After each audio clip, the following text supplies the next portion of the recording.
ನೀವು ದಾರಿಯಲ್ಲಿ ನಡ್ಕೊಂಡು ಹೋಗ್ತಿರ್ತೀರಾ, ನಿಮ್ಮ ಎದುರಿಗೆ ಒಬ್ಬ ವ್ಯಕ್ತಿ ಬರ್ತಾನೆ, ಅವನು ಯಾರು ಅನ್ನುವ ಪರಿಚಯ ನಿಮಗಿಲ್ಲ. ಅವನು, ಸರ್ ನನ್ಗೊಂದು 2,000 ರೂಪಾಯಿ ಸಾಲ ಕೊಡ್ತೀರಾ, 2 ದಿನ ಆದ್ಮೇಲೆ ವಾಪಸ್ ಕೊಡ್ತೀನಿ ಅಂತ ಹೇಳ್ತಾನೆ. 99.9% ಕೇಸ್ನಲ್ಲಿ ನೀವು ಹೋಗಯ್ಯ ಅಂತ ಅವನನ್ನ ಕಳಿಸ್ತೀರಾ. ನೀವು ಹೀಗೆ ಮಾಡ್ತಾ ಇರೋದು ಯಾಕೆ ಅಂತ ಹೇಳಿದ್ರೆ, ನಿಮ್ಗೆ ಅವನ ಪೂರ್ವಾಪರ ಗೊತ್ತಿಲ್ಲ, ಅವನು ಯಾರು ಅಂತ ಗೊತ್ತಿಲ್ಲ, ಅವನು ದುಡ್ಡನ್ನ ನಿಮ್ಮ ಹತ್ರ ತಗೊಂಡು ಏನು ಮಾಡ್ತಾನೆ ಅನ್ನೋದು ಗೊತ್ತಿಲ್ಲ, ದುಡ್ಡನ್ನ ವಾಪಸ್ ಕೊಡ್ತಾನ ಅನ್ನೋದು ಕೂಡ ನಿಮಗೆ ಗೊತ್ತಿಲ್ಲ. ಕೊಟ್ಟಿಲ್ಲ ಅಂತ ಹೇಳಿದ್ರೆ ಅವನ ಕೈಯಿಂದ ದುಡ್ಡನ್ನ ವಸೂಲಿ ಮಾಡೋದು ಹೇಗೆ ಅನ್ನೋದು ಕೂಡ ನಿಮಗೆ ಗೊತ್ತಿಲ್ಲ. ಈಗ ಇದೇ ಪಾಯಿಂಟ್ಗಳನ್ನ ಒಂದು ಬ್ಯಾಂಕ್ನ ದೃಷ್ಟಿಯಿಂದ ನೀವು ಹಾಕಿದಾಗ ಸಿಬಿಲ್ ಸ್ಕೋರ್ ಬ್ಯಾಂಕ್ಗೆ ಯಾಕೆ ಮುಖ್ಯ ಅನ್ನೋದು ನಿಮಗೆ ಗೊತ್ತಾಗುತ್ತೆ. ನಿಮ್ಮ ಕ್ರೆಡಿಟ್ ಹಿಸ್ಟರಿ, ನಿಮ್ಮ ಕ್ರೆಡಿಟ್ ಬಿಹೇವಿಯರ್, ಇದು ಎರಡೂ ಬ್ಯಾಂಕ್ಗೆ ತುಂಬಾ ಮುಖ್ಯವಾಗುತ್ತೆ. ಅದು ನಿಮಗೆ ಸಾಲವನ್ನ ಕೊಡೋದಕ್ಕೆ ಹೊರಟಾಗ ನೀವು ತಗೊಂಡಿರುವ ಸಾಲವನ್ನ ಸರಿಯಾದ ಸಮಯಕ್ಕೆ ತೀರಿಸ್ತೀರಾ? ತಗೊಂಡಿರುವ ಸಾಲವನ್ನ ತೀರಿಸುವ ಸಾಮರ್ಥ್ಯ ನಿಮಗಿದೆಯಾ? ಸಾಲವನ್ನ ತೀರಿಸುವ ಸಾಮರ್ಥ್ಯ ಇದ್ರೂ ಕೂಡ ನೀವು ಬೇಕು ಅಂತಲೇ ಡಿಫಾಲ್ಟ್ ಮಾಡುವಂತಹ ಸಾಧ್ಯತೆ ಇದೆಯಾ? ಇದೆಲ್ಲವನ್ನ ಬ್ಯಾಂಕ್ ತಿಳ್ಕೊಳ್ಬೇಕು ಅಂತ ಹೇಳಿದ್ರೆ ಅವರು ಹೋಗಿ ಬಾಗಿಲು ತಟ್ಟೋದು ಕ್ರೆಡಿಟ್ ಇನ್ಫಾರ್ಮೇಶನ್ ಬ್ಯೂರೋ ಇಂಡಿಯಾ ಲಿಮಿಟೆಡ್ಗೆ, ಅಂದ್ರೆ ಸಿಬಿಲ್ ನ ಬಾಗಿಲನ್ನ ಅವರು ತಟ್ತಾರೆ. ಕೇಳ್ತಾರೆ, ಆಶೀಶ್ ಸಾಡ್ಕ ಅಂತ ಹೇಳಿ ಸಾಲ ಕೇಳಿಕೊಂಡು ಬಂದಿದ್ದಾನೆ, ಹೇಗೆ ಇವನನ್ನು ನಂಬಬಹುದಾ? ಇವನಿಗೆ ನಾನು ಸಾಲವನ್ನ ಕೊಟ್ರೆ ವಾಪಸ್ ನನಗೆ ಸಾಲದ ದುಡ್ಡು ಬರುತ್ತಾ, ಅಥವಾ ಇದೊಂದು NPA ಆಗುತ್ತಾ ಅಂತ ಕೇಳ್ತಾರೆ. ಆಗ ಸಿಬಿಲ್ನವರು ಓಕೆ, ಇವನ ಕ್ರೆಡಿಟ್ ಹಿಸ್ಟ್ರಿ ಹೇಗಿದೆ, ಇವನು ಏನನ್ನೆಲ್ಲ ಮಾಡಿದ್ದಾನೆ ಅಂತ ಹೇಳಿ ನೋಡಿ ಒಂದು ನಂಬರ್ ಅನ್ನ ಬ್ಯಾಂಕ್ನವರಿಗೆ ಕೊಡ್ತಾರೆ. 300ರಿಂದ 900 ಒಳಗೆ ಇರುವಂತಹ ಈ ನಂಬರ್ ಬ್ಯಾಂಕ್ಗೆ ನಿಮ್ಮ ಫೈನಾನ್ಷಿಯಲ್ ಜಾತಕವನ್ನ ಸ್ವಲ್ಪ ಮಟ್ಟಿಗೆ ಬಿಚ್ಚಿಬಿಡುತ್ತೆ.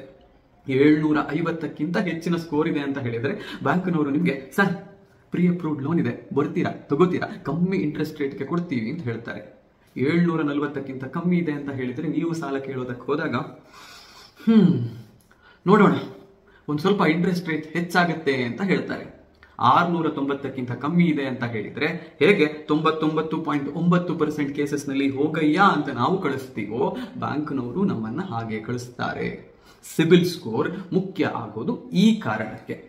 ಇವತ್ತಿನ ವಿಡಿಯೋದಲ್ಲಿ ನಾನು ನಿಮಗೆ ಈ ಸಿಬಿಲ್ ಸ್ಕೋರ್ ಅನ್ನ ಹೆಚ್ಚು ಮಾಡೋದು ಹೇಗೆ, ನನ್ನ ಸಿಬಿಲ್ ಸ್ಕೋರ್ 800ರ ಮೇಲೆಯೇ ಇರುತ್ತೆ, ಯಾವಾಗಲೂ 800ರ ಮೇಲೆ ಇರುವ ರೀತಿಯಲ್ಲಿ ನಾನು ಅದನ್ನ ನೋಡಿಕೊಳ್ತೀನಿ, ನೀವು ಅದರ ಹತ್ರ ಬರೋದು ಹೇಗೆ ಅನ್ನೋದನ್ನ ಹೇಳ್ತೀನಿ. ನಮಸ್ಕಾರ, ನಾನು ನಿಮ್ಮ ಆಶೀಶ್ ಸಾರಡ್ಕ. ಇವತ್ತಿನ ವಿಡಿಯೋಗೆ ನಿಮಗೆ ಸ್ವಾಗತ. ಮೊಟ್ಟ ಮೊದಲ ಪಾಯಿಂಟ್ ಇರುವಂತಹದ್ದು, ನಿಮ್ಮ ಕ್ರೆಡಿಟ್ ಸ್ಕೋರ್ ಹಾಳಾಗಿದೆ ಅಂತ ಹೇಳಿದ್ರೆ ಅದನ್ನ ಇಂಪ್ರೂವ್ ಮಾಡೋದು ಹೇಗೆ. ನಿಮ್ಮ ಹತ್ರ ಆಲ್ರೆಡಿ ಒಂದು ಕ್ರೆಡಿಟ್ ಕಾರ್ಡ್ ಇದೆಯಾ ಅನ್ನುವಂತಹ ಪ್ರಶ್ನೆಯನ್ನ ನಾನು ಕೇಳ್ತೀನಿ. ಕ್ರೆಡಿಟ್ ಕಾರ್ಡ್ ಇದೆ ಅಂತ ಹೇಳಿದ್ರೆ ನಿಮ್ಮ ಕೈಯಲ್ಲಿ ಚಿನ್ನದ ಮೊಟ್ಟೆ ಇಡುವಂತಹ ಕೋಳಿ ಆಲ್ರೆಡಿ ಇದೆ, ನೀವೇನು ಮಾಡಬೇಕಾಗಿಲ್ಲ. ನಿಮ್ಮ ಕ್ರೆಡಿಟ್ ಕಾರ್ಡ್ನಲ್ಲಿ ಲೋನ್ ಇದೆ ಅಂತ ಹೇಳಿದ್ರೆ ಆ ಲೋನ್ ಅನ್ನ ತೀರಿಸುವ ಪ್ರಯತ್ನವನ್ನ ಮಾಡಿ. Credit card loan EMI pay ಮಾಡ್ತಿದ್ದೀರಾ ಅಂತ ಹೇಳಿದ್ರೆ ಯಾವುದೇ ರೀತಿಯ ಲೋನ್ EMIಗಳನ್ನ ಮಿಸ್ ಮಾಡದೇ ಇರುವ ರೀತಿಯಲ್ಲಿ ನೋಡಿಕೊಳ್ಳಿ. ನೀವು ಕ್ರೆಡಿಟ್ ಕಾರ್ಡ್ ನಲ್ಲಿ ಲೋನ್ ತಗೊಂಡಿದ್ದೀರಾ, ಅಲ್ಲಿ EMI ಪೇ ಮಾಡ್ತಿದ್ದೀರಾ ಅಂತ ಹೇಳಿದ್ರೆ ಬ್ಯಾಂಕ್ಗೆ ಏನು ಅನ್ಸುತ್ತೆ ಗೊತ್ತಾ, ಕ್ರೆಡಿಟ್ ಬ್ಯೂರೋಗೆ ಏನು ಅನ್ಸುತ್ತೆ ಗೊತ್ತಾ, ಈ ವ್ಯಕ್ತಿಯ ಇನ್ಕಮ್ ತುಂಬಾ ಕಮ್ಮಿ ಇದೆ, ಇವನು ಆಲ್ರೆಡಿ ಒಂದು ಕ್ರೆಡಿಟ್ ಕಾರ್ಡ್ ನಲ್ಲಿ ಸಾಲ ಮಾಡಿಕೊಂಡು ಆ ಸಾಲವನ್ನ ತೀರಿಸುವ ಪ್ರಯತ್ನವನ್ನ ಮಾಡ್ತಿದ್ದಾನೆ, ಹಾಗಾಗಿ ಇವನು ಫೈನಾನ್ಷಿಯಲಿ ಸ್ಟ್ರೆಸ್ಡ್ ಪರ್ಸನ್ ಇರಬಹುದು, ಇವನಿಗೆ ನಾನೊಂದು ದೊಡ್ಡ ಮಟ್ಟಿನ ಲೋನ್ ಅನ್ನ ಕೊಟ್ಟರೆ ರಿಕವರಿ ಮಾಡೋದು ಕಷ್ಟ ಅಂತ ಹೇಳುವ ಅಂದಾಜು ಬರುತ್ತೆ. ಹಾಗಾಗಿ ಮೊಟ್ಟ ಮೊದಲ ಪಾಯಿಂಟ್, ಕ್ರೆಡಿಟ್ ಕಾರ್ಡ್ ನಲ್ಲಿ ಲೋನ್ ಮಾಡೋದೇ ತಪ್ಪು. 2 ವಿಧಾನದಿಂದ ನೀವು ಯಾವುದೇ ರೀತಿಯಿಂದ ಆಲೋಚನೆ ಮಾಡಿದ್ರು ಇದು ತಪ್ಪು. ಕ್ರೆಡಿಟ್ ಕಾರ್ಡ್ ಲೋನ್ ನ ಇಂಟ್ರೆಸ್ಟ್ ರೇಟ್ ಭಯಂಕರ ದೊಡ್ಡದಿರುತ್ತೆ. ಎರಡನೆಯದು, this is the financial aspect. ಎರಡನೆಯದು, ಕ್ರೆಡಿಟ್ ಬ್ಯೂರೋ ಕಡೆಯಿಂದ ನೋಡಿದ್ರೆ ಕ್ರೆಡಿಟ್ ಕಾರ್ಡ್ ಅಲ್ಲೇ ಸಾಲ ಮಾಡ್ತಿದ್ದಾನೆ ಇವನು, ಯಾವ ತರಹದ ವ್ಯಕ್ತಿ ಇರಬಹುದು ಅಂತ ಆಲೋಚನೆ ಮಾಡ್ತಾರೆ. ಇದು ನೀವು ನಿಲ್ಲಿಸಬೇಕಾಗಿರುವಂತಹ ಕೆಲಸ. ಕ್ರೆಡಿಟ್ ಕಾರ್ಡ್ ನಲ್ಲಿ ಸಾಲಗಳನ್ನ ಮಾಡಬೇಡಿ, ಮಾಡಿದ್ರೂ ಕೂಡ ಪಾಸ್ಟ್ ಅಲ್ಲಿ ಮಾಡಿದ್ರೆ ಆ ಕ್ರೆಡಿಟ್ ಕಾರ್ಡ್ ಸಾಲವನ್ನ ತೀರಿಸಿ. ಇನ್ನು ಎರಡನೇ ಪಾಯಿಂಟ್ ಇರೋದು, ಕ್ರೆಡಿಟ್ ಕಾರ್ಡ್ ಇದೆ, ಕ್ರೆಡಿಟ್ ಕಾರ್ಡ್ ನಲ್ಲಿ ಸಾಲ ಇಲ್ಲ. ಹೀಗಿದ್ದಾಗ ಒಳ್ಳೆ ಕೆಲಸ ಮಾಡ್ತಿದ್ದೀರಾ, ಆದ್ರೆ ಇಲ್ಲಿ ನೀವೊಂದು ತಪ್ಪು ಮಾಡುವ ಸಾಧ್ಯತೆ ಇದೆ. ಕ್ರೆಡಿಟ್ ಕಾರ್ಡ್ ಲಿಮಿಟ್ ಎಷ್ಟಿದೆ ನಿಮ್ಮದು? 1 ಲಕ್ಷದ ಕ್ರೆಡಿಟ್ ಕಾರ್ಡ್ ಲಿಮಿಟ್ ಇರುವಂತಹ ಕಾರ್ಡ್ ಅನ್ನ ನಿಮಗೆ ಬ್ಯಾಂಕ್ನವರು ಕೊಟ್ಟಿದ್ದಾರೆ. ಹೀಗೆ ಬ್ಯಾಂಕ್ನವರು ಕೊಟ್ಟಿದ್ದಾರೆ ಅಂತ ಹೇಳೋ ಕಾರಣಕ್ಕೆ ಅದರಲ್ಲಿ ಪ್ರತಿ ತಿಂಗಳು 90-95 ಸಾವಿರ ಬಿಲ್ ಅನ್ನ ನೀವು ಮಾಡ್ತಿದ್ದೀರಿ ಅಂತ ಹೇಳಿದ್ರೆ ಸಿಬಿಲ್ ಮತ್ತೆ ಬ್ಯಾಂಕ್ ಎರಡಕ್ಕೂ ಗೊತ್ತಾಗೋದು ಏನು, ಈ ವ್ಯಕ್ತಿ ಓವರ್ಲಿ ಡಿಪೆಂಡೆಂಟ್ ಆನ್ ಕ್ರೆಡಿಟ್ ಅಂತ. ನೀವು ಕ್ರೆಡಿಟ್ ಕಾರ್ಡ್ ಅನ್ನು ಪ್ರತಿ ತಿಂಗಳು ಸ್ವೈಪ್ ಮಾಡಿ ಇಷ್ಟು ದುಡ್ಡನ್ನು ಯಾಕೆ ಖರ್ಚು ಮಾಡ್ತಿದ್ದೀರಿ ಅಂತ ಹೇಳಿದ್ರೆ that is a source of income for you. ನೀವು ನಿಮ್ಮಲ್ಲಿ ಇರುವಂತಹ ದುಡ್ಡು ಸಾಕಾಗ್ತಿಲ್ಲ ಅಂತ ಹೇಳುವ ಕಾರಣಕ್ಕೆ ಕ್ರೆಡಿಟ್ ಕಾರ್ಡ್ ನಿಂದ ದುಡ್ಡನ್ನ ಹೀರ್ತಾ ಇದ್ದೀರಾ, ಬೇರೆಲ್ಲಿಂದಲೋ ದುಡ್ಡನ್ನು ತಂದು ಮತ್ತೆ ಅದಕ್ಕೆ ಪೇ ಮಾಡ್ತಿದ್ದೀರಾ, ಮತ್ತೆ ಇದೇ ಸೈಕಲ್ ರಿಪೀಟ್ ಆಗ್ತಿದೆ ಅಂತ. ಹಾಗಿದ್ರೆ ಕ್ರೆಡಿಟ್ ಕಾರ್ಡ್ ಕಂಪನಿಗೆ ಅಥವಾ ಸಿಬಿಲ್ಗೆ ನೀವು ಒಬ್ಬ ಒಳ್ಳೆಯ ಕ್ರೆಡಿಟ್ ಕಾರ್ಡ್ ಯೂಸರ್ ಅಂತ ತಿಳಿಸೋದು ಹೇಗೆ? ಕ್ರೆಡಿಟ್ ಯುಟಿಲೈಸೇಷನ್ ರೇಟ್ ಅನ್ನ ಕಮ್ಮಿ ಇಡೋದು. 1 ಲಕ್ಷದ ಕ್ರೆಡಿಟ್ ಕಾರ್ಡ್ ನಲ್ಲಿ 90 ಸಾವಿರ ಬಿಲ್ ಮಾಡ್ತಿದ್ದೀರಾ ಅಂತ ಹೇಳಿದ್ರೆ ಯುವರ್ ಕ್ರೆಡಿಟ್ ಯುಟಿಲೈಸೇಷನ್ ಈಸ್ 90%. ಅದೇ 1,00,000 ಕ್ರೆಡಿಟ್ ಕಾರ್ಡ್ ನಲ್ಲಿ ಬರೀ 30,000 ಬಿಲ್ ಮಾಡ್ತಿದ್ದೀರಾ ಅಂತ ಹೇಳಿದ್ರೆ your credit utilisation is 30%.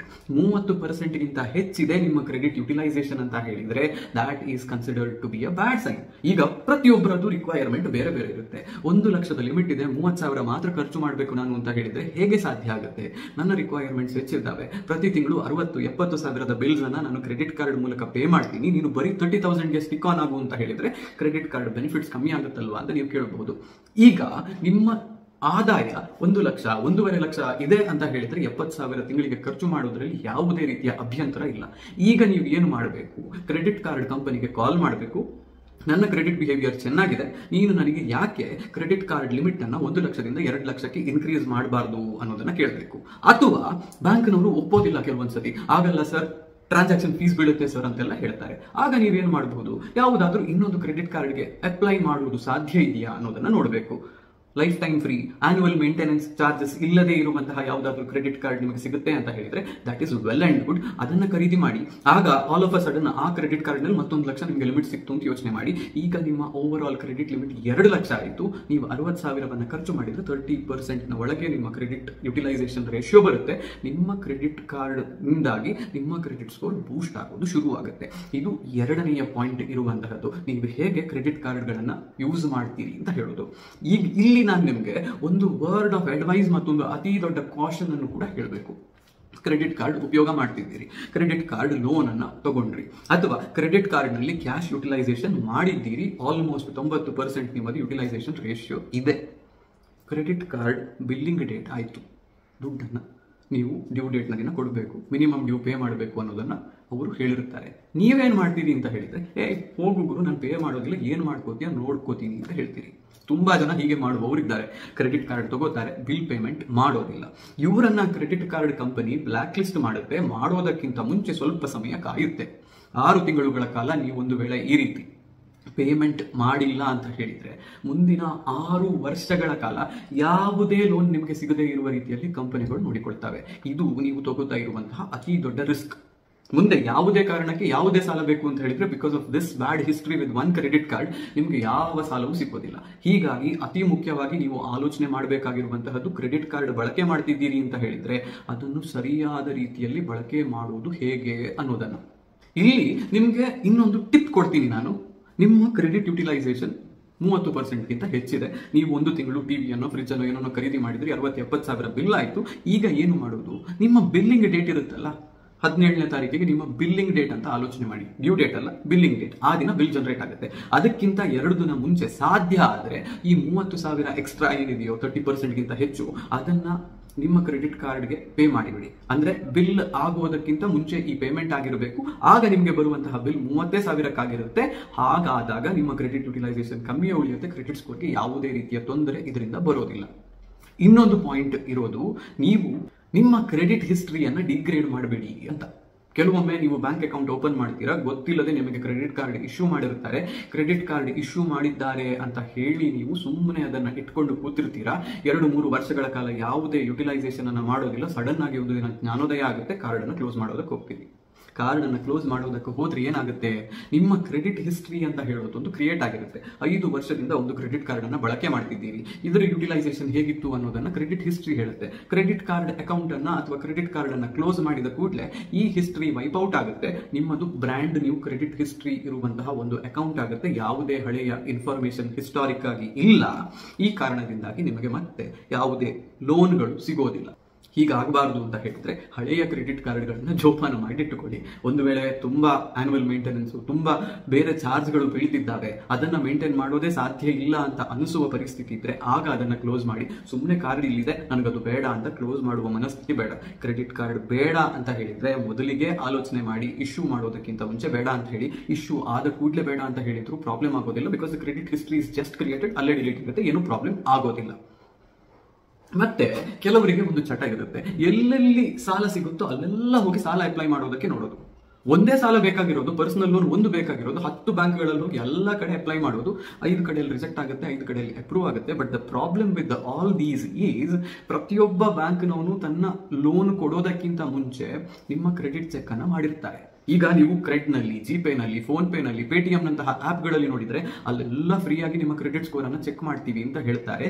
And this is called as a soft enquiry. Soft enquiry ಅಂತ ಹೇಳಿದ್ರೆ ಈ ರೀತಿಯ ಕ್ರೆಡಿಟ್ ಕಾರ್ಡ್ ಚೆಕ್ಗಳು ಸಿಬಿಲ್ ಜೊತೆಯಲ್ಲಿ ರಿಜಿಸ್ಟರ್ ಆಗೋದಿಲ್ಲ. ಇವನು ಸಾಲಕ್ಕಾಗಿ ಒಂದು ಕ್ರೆಡಿಟ್ ಸ್ಕೋರ್ ಚೆಕ್ ಅನ್ನ ಮಾಡಿಸಿಕೊಂಡಿದ್ದಾನೆ ಅಂತ ಹೇಳುವಂತಹದ್ದು ಅಲ್ಲಿ ರಿಜಿಸ್ಟರ್ ಆಗೋದಿಲ್ಲ. ಬಟ್ ನೀವು ಬ್ಯಾಂಕ್ಗಳ ಹತ್ರ ಸಾಲ ಕೇಳೋದಕ್ಕೆ ಹೋದಾಗ ಅವರು ನಿಮ್ಮ ಕ್ರೆಡಿಟ್ ಸ್ಕೋರ್ ಅನ್ನ ಚೆಕ್ ಮಾಡೋದಕ್ಕೆ ಹೋದ್ರೆ ದಾಟ್ will become a hard enquiry. ಈ ಹಾರ್ಡ್ ಎನ್ಕ್ವೈರಿ ಆಯ್ತು ಅಂದ್ರೆ ದಾಟ್ ಈಸ್ ಡೆಟ್ರಿಮೆಂಟಲ್. ಅಂದ್ರೆ ಹಾರ್ಡ್ ಎನ್ಕ್ವೈರಿ ಹೆಚ್ಚಾಗ್ತಾ ಹೋದಷ್ಟು ನಿಮ್ಮ ಸಿಬಿಲ್ ಸ್ಕೋರ್ ಕಮ್ಮಿ ಆಗಿಕೊಂಡು ಬರುತ್ತೆ. ಹಾಗಾಗಿ ಸಾಲ ಬೇಕಿದೆ ಅಂತ ಹೇಳಿದಾಗ ಮಾತ್ರ, ಅದು ಸಾಲಕ್ಕೆ ಸ್ಪೆಸಿಫಿಕ್ ಆಗಿ ಅಪ್ಲೈ ಮಾಡೋದಕ್ಕಿಂತ ಮುಂಚೆ ನಿಮಗೆ ಬೇಕಾಗಿರುವಂತಹದನ್ನು 10 ಬ್ಯಾಂಕಿಗೆ ಹೋಗಿ ಅಲ್ದು ಎಲ್ಲಿ ಬೆಸ್ಟ್ ಇಂಟ್ರೆಸ್ಟ್ ರೇಟ್ ಸಿಗುತ್ತೆ ಅನ್ನೋದು ಬೇಕು ಅಂತಿದ್ರೆ ಆಗ ಮಾಡಿ. ಅಫಿಷಿಯಲ್ ಆಗಿ ನೀವು ಅಪ್ಲಿಕೇಶನ್ ಫಾರ್ಮ್ ಅನ್ನ ಕೊಟ್ಟ ಮತ್ತೆ ತುಂಬಾ ಹೆಚ್ಚು ಬೇರೆ ಬೇರೆ ಕಡೆಗಳಲ್ಲಿ ಹೋಗಿ ಅಪ್ಲೈ ಮಾಡೋದು ಬೇಡ. ಒಂದೆರಡು ಕಡೆಯಲ್ಲಿ ಮಾಡ್ತೀರಾ, ಬೆಟರ್ ಇಂಟ್ರೆಸ್ಟ್ ರೇಟ್ ಸಿಗುತ್ತೆ ಅಂತ ಹೇಳಿದ್ರೆ ದಾಟ್ ಈಸ್ ಓಕೆ. ಬಟ್ ಸುಮ್ಮನೆ ಎಲ್ಲಾ ಕಡೆ ಹೋಗಿ ಅಪ್ಲೈ ಮಾಡ್ತೀನಿ ಅನ್ನುವಂತಹ ಮನಸ್ಥಿತಿಯಲ್ಲಿ ಇರೋದು ಬೇಡ. ಇನ್ನೊಂದು, ನಿಮ್ಮ ಕ್ರೆಡಿಟ್ ಸ್ಕೋರ್ ಅನ್ನ ಆಗಾಗ ಅಂದ್ರೆ ಒಂದು 3-4 ತಿಂಗಳಿಗೊಮ್ಮೆ ಈ ಕ್ರೆಡ್, ಗೂಗಲ್ ಪೇ ಅಂತಹ ಆಪ್ಗಳ ಮೂಲಕ ಚೆಕ್ ಮಾಡ್ತಾ ಇರಿ. ಯಾವುದಾದ್ರೂ ನಿಮ್ಮ ಹೆಸರಿನಲ್ಲಿ ಇಲ್ಲದ ಬೇರೆ ಲೋನ್ ಬಂದು ನಿಮ್ಮ ಹೆಸರಿಗೆ ಬಿದ್ದಿದೆಯಾ? ಈಗ ಓಲಾ ಆಪ್ ಇರಬಹುದು, ಅಮೆಜಾನ್ ಪೇ ಲೇಟರ್ ನಂತಹ ಸ್ಕೀಮ್ಗಳಿರ್ಬೋದು, ಇವರೆಲ್ಲ ನಿಮ್ಮ ಹೆಸರಿನಲ್ಲಿ ಒಂದು ಓವರ್ ಡ್ರಾಫ್ಟ್ ಅಕೌಂಟ್ ಅನ್ನ ಕ್ರಿಯೇಟ್ ಮಾಡ್ತಾರೆ. ಇಂತಹ ಅಕೌಂಟ್ ಕ್ರಿಯೇಟ್ ಆಗಿದ್ದು ಅದು ನಿಮ್ಮ ಸಿಬಿಲ್ ಸ್ಕೋರ್ ನಲ್ಲಿ ಒಂದು ಲೋನ್ ರೀತಿಯಲ್ಲಿ ಲಿಸ್ಟ್ ಆಗಿರುತ್ತೆ. ಇದು ಡೆಟ್ರಿಮೆಂಟಲ್ ಅಲ್ಲ, ಬಟ್ ಇದು ನೀವೇ ಮಾಡಿದಂತಹ ಲೋನ್ ಆಗಿರುವ ಕಾರಣ ಅಥವಾ ನಿಮ್ಮದೇ ಆಗಿರುವಂತಹ ಓವರ್ ಡ್ರಾಫ್ಟ್ ಅಕೌಂಟ್ ಆಗಿರುವ ಕಾರಣ ನಿಮ್ಮ ಕ್ರೆಡಿಟ್ ಸ್ಕೋರ್ ನಲ್ಲಿ ಕಾಣೋದು. ಬಟ್ ಯಾವುದಾದರೂ ತಪ್ಪಿನಿಂದಾಗಿ ನಿಮ್ಮದಲ್ಲದ ಲೋನ್ಗಳು ನಿಮ್ಮ ಸಿಬಿಲ್ ನಲ್ಲಿ ಕಾಣ್ತಾ ಇದೆ ಅಂತ ಹೇಳಿದ್ರೆ, ನಿಮ್ಮದಲ್ಲದ ಯಾವುದೋ ಸಾಲಗಳು ನಿಮ್ಮ ಅಕೌಂಟ್ಗೆ ಬಂದು ಬಿದ್ದಿದ್ದಾವೆ ಅಂತ ಹೇಳಿದ್ರೆ ಅದನ್ನ ರೆಕ್ಟಿಫೈ ನೀವು ಕೂಡಲೇ ಮಾಡಿಸಬೇಕಾಗುತ್ತೆ. ಬ್ಯಾಂಕ್ಗೆ ಕಾಲ್ ಮಾಡಿ, ನಿಮ್ಮ ಬ್ಯಾಂಕ್ ನಲ್ಲಿ ನನ್ನದು ಯಾವುದು ಸಾಲ ಇಲ್ಲ, but I am seeing it in my CIBIL, ಯಾವ ಕಾರಣದಿಂದ ಇದಾಗಿದೆ ಅನ್ನೋದನ್ನ ಕೇಳಿ ಅದನ್ನ ರೆಕ್ಟಿಫೈ ಮಾಡಿಸಿಕೊಳ್ಳಿ. This is also very important. ಈಗ ನಾನು ನಿಮ್ಗೆ ಇನ್ನೊಂದು ಮಾತನ್ನ ಹೇಳ್ತೀನಿ. This may sound tricky. ಇವನು ಇಷ್ಟೆಲ್ಲ ಹೇಳಿ ಈಗ ಇನ್ನೇನೋ ಹೇಳ್ತಿದ್ದಾನಲ್ಲ ಅನ್ನುವ ಅಂದಾಜು ನಿಮಗೆ ಬರಬಹುದು, ಬಟ್ ಸರಿಯಾಗಿ ಕೇಳಿಸಿಕೊಳ್ಳಿ. ಕ್ರೆಡಿಟ್ ಸ್ಕೋರ್ ಕಮ್ಮಿ ಇದೆ, ಹೆಚ್ಚು ಮಾಡುವುದು ಹೇಗೆ ಅಂತ ಗೊತ್ತಾಗ್ತಿಲ್ಲ. ಕ್ರೆಡಿಟ್ ಕಾರ್ಡ್ ಬಳಕೆ ಮಾಡ್ತಿದ್ದೀರಿ, ಆದರೂ ಕೂಡ ಬೇಕಾದಷ್ಟು ವೇಗದಲ್ಲಿ ಇದು ಹೆಚ್ಚಾಗ್ತಿಲ್ಲ ಅಂತ ಹೇಳಿದ್ರೆ, take smaller loans which you can pay quicker. ಹೇಗಿದು? ನೀವು ಒಂದು ಫೋನ್ ತಗೊಳ್ಳೋದಕ್ಕೆ ಯಾವುದಾದ್ರೂ ರಿಟೇಲರ್ ಹತ್ರ ಹೋದ್ರೆ ಅವರು ನಿಮಗೆ EMI ಆಪ್ಷನ್ 0 ಕಾಸ್ಟ್ ನಲ್ಲಿ ಕೊಡ್ತೀವಿ ಅಂತ ಹೇಳ್ತಾರೆ. ಈ 0 ಕಾಸ್ಟ್ EMI ಅಂತ ಹೇಳುವಂತಹದ್ದು ಇನ್ನೊಂದು ಸ್ಕ್ಯಾಮ್. ಬಟ್ ಇಲ್ಲಿ ನೀವು ಇದನ್ನ ಬಳಕೆ ಮಾಡಬಹುದು. ಒಂದು 3 ತಿಂಗಳದ್ದು 4 ತಿಂಗಳದ್ದು ಟೆನ್ಯೂರ್ ನೋ ಕಾಸ್ಟ್ EMI ನಿಮಗೆ ಸಿಗ್ತಿದೆ ಅಂತ ಹೇಳಿದ್ರೆ ಸಾಲವನ್ನ ತಗೊಳ್ಳಿ, 3-4 ತಿಂಗಳಲ್ಲಿ ಆ ಸಾಲವನ್ನ ತೀರಿಸಿ. ಹೀಗೆ ತೀರಿಸಿದಾಗ ನಿಮಗೆ ಏನಾಗುತ್ತೆ, ಇವನು ಸಾಲವನ್ನ ತಗೋತಿದ್ದಾನೆ, ಸಾಲವನ್ನ ತಗೊಂಡಿರುವ ಟೈಮ್ ನಲ್ಲೇ ನನಗೆ ತೀರಿಸ್ತಾ ಇದ್ದಾನೆ ಅಂತ ಹೇಳುವಂತಹದ್ದು ಗುಡ್ ಫೈನಾನ್ಷಿಯಲ್ ಬಿಹೇವಿಯರ್ ಅಂತ ಲಿಸ್ಟ್ ಆಗುತ್ತೆ. ಇದು ನಿಮಗೆ ಸಹಾಯವನ್ನ ಮಾಡುತ್ತೆ. ಬಟ್ ನೆನಪಿರಲಿ, ಸಣ್ಣ ಸಾಲಗಳನ್ನು ತಗೊಂಡಿದ್ದೀರಿ ಅಂತ ಹೇಳಿಕೊಂಡು ಉಡಾಫೆ ಮಾಡೋದು ಬೇಡ. ಅದನ್ನ ಎಷ್ಟು ಬೇಗ ಸಾಧ್ಯ ಆಗುತ್ತೋ ಅಷ್ಟು ಬೇಗ ತೀರಿಸಬೇಕು. And this is only if you have a bad credit score. ಒಳ್ಳೆ ಕ್ರೆಡಿಟ್ ಸ್ಕೋರ್ ಇದೆ ಅಂತ ಹೋಗ್ಬಿಟ್ಟು ಸಾಲ ಮಾಡೋದು ತಲೆ ಸರಿ ಇಲ್ಲದೆ ಇರುವವರು ಮಾಡುವಂತಹ ಕೆಲಸ. ಅದನ್ನ ಮಾಡೋದು ಬೇಡ. ಕೆಟ್ಟ ಸ್ಕೋರ್ ಇದೆ, ಇನ್ಕ್ರೀಸ್ ಮಾಡಬೇಕು ಅಂತ ಹೇಳಿದ್ರೆ ಸಣ್ಣ ಲೋನ್ಗಳನ್ನು ತಗೊಂಡು ಬೇಗ ಬೇಗ ಮುಗಿಸುವಂತಹದ್ದು ಒಂದು ಪಾಸಿಬಲ್ ಅಪ್ರೋಚ್.